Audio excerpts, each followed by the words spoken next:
Hello everyone, welcome back to the channel. I've got another Spark 143 model to talk about, and today it's the 2014 Lone Star Le Mans winner, Viper GTS-R.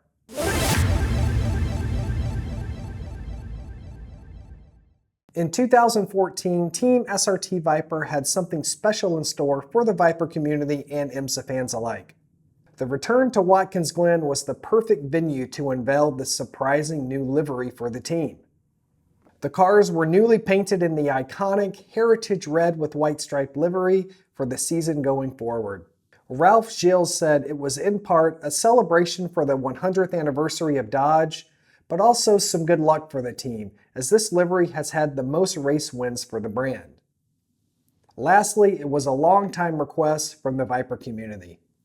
A few races after the Vipers' first win at the Brickyard, the series arrived upon Austin for the Lone Star Le Mans, the penultimate round in the IMSA schedule. The fresh livery did have some luck, as Jonathan Bommarito put the number 93 car on the pole in GT Le Mans. And with SRT second in the championship points, just 6 behind the Corvette and Porsche, Viper could smell blood in the water. Kuno Whitmer had a great start and was leading the race, but dropped back a bit to third and settled into a rhythm. The team were thinking about the overall championship and didn't want to run the car hard early in the race.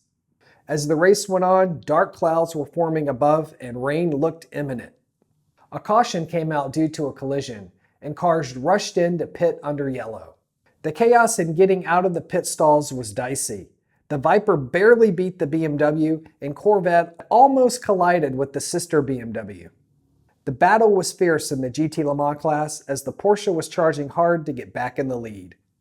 Halfway into the race, light rain started to fall on the track, and the number 910 Porsche collided with the number 35 GTD Audi.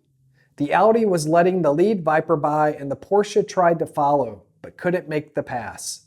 As the race wound down, the Vipers were sitting 1-2 in class, and the GTD Viper Exchange car was also leading its class. When the checkered fell, it was number 93 taking the GT Le Mans win, and number 33 claiming first in GTD, a home win for Texan Ben Keating. All 3 Vipers dominated this race, and this win put the number 93 Viper in the lead for the GTLM Championship. And here is the winning car in GT Le Mans, and it is so amazing because this is one of the most sought after cars in my collection. I didn't know how long it would take me to find it, but luck was in my favor and it's in my collection, and I cannot believe I'm looking at it right now. But let's talk about it. So as you can tell, it's a US release, which means this is a limited car, and that's why it's so hard to find. Even though the production number is high, it's incredibly hard to find. They made 1,000 of these, and this is number 140. So a very low number, and I found it in the States. And when I saw this up, I knew it was going to be mine. But I can't believe I'm looking at it right now. The awesome American flag design on the back that spills over on the top. The US release with the cool American flag on the base plate. And red and white, such an amazing iconic livery for the Dodge Viper. And seeing it on the Gen 5 SRT GTS-R, it looks incredible. I love the large 93 on the roof, which dates back to the 2000 Rolex cars and the third overall that the number 93 got. It's a shame that these cars only had 2 years on the track. That was due to financial reasons and the sales of the Viper and also FCA and all the bureaucracy dealing with all that. It only got 2 years. So changing the livery mid-season was also in part the 100th anniversary of Dodge, but also I think let's just go out with the bang. We know it's going to be the last year. Maybe the fans don't right now, but we'll change to red and white and celebrate the amazing heritage and the legacy that the Dodge Viper has had on the racetrack and in the hearts of fans. And this is just such a cool looking car. Everything about it, I think it looks amazing from every angle.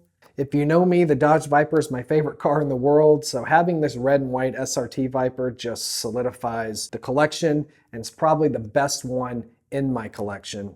I know I've said that a couple of times earlier, but I really think this is it now that I'm actually viewing this with my own two eyes. Let's slide it out and take a look at it. I can't believe I'm looking at this. The red is so striking. The white stripes really pops, and I love the black wing. That was the differentiation between the sister cars. You had the red wing for the number 91 and the black wing for number 93. Jonathan Bomarino and Kuno Whitmer are the only two drivers on the number 93 car in the IMSA Sports Car Championship.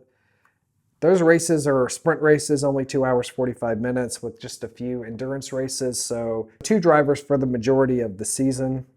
And to have this car get its class win at the Lone Star Le Mans is incredible. All three Vipers dominated, and they just showed what an amazing race car the Viper is. So here it is, the number 93 SRT Viper Lone Star Le Mans winner, the car that secured the GTLM championship and would go on to have such an incredible legacy. Thank you so much for watching this video. I've got more cars to unbox and I'll be uploading a new video every Friday. Thanks for watching and I'll see you in the next one.